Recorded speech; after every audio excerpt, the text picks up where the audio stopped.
Afternoon, we see some new details on what caused Interstate 10 to shut down yesterday during that huge flooding event. And the flooding affected the interstate, of course, in multiple parts of the metro area yesterday. And today, the Sewage and Water Board says the reason the interstate flooded at the I-10 underpass was the result of a large pump at the I-10 pumping station not automatically coming online. And Ron Spooner, the interim general superintendent, confirmed that to Fox 8 today. And he says operators were able to resolve this issue this morning, and it's been tested to make sure it is fully operational. Two pumps at the Pontchartrain station also tripped offline, and the crews are currently investigating that situation. Spooner says in 2 hours, its systems saw 5.5 inches of rain. Pumps do trip. In all transparency, during a rainstorm, pumps trip, just like feeders may trip.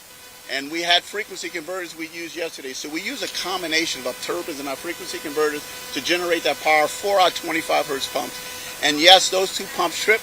We're investigating that right now on those smaller pumps. And as I said earlier, we're also investigating the issue that may have been at the I-10 drainage pumping station, because we did have an issue at the major drainage pump station associated with one of our leveling systems. So we're taking a look at that right now. And the neighborhoods that saw the most rain yesterday included City Park, Lakeview, and Mid-City. And we will have much more on this coming up on Fox 8 News at 5.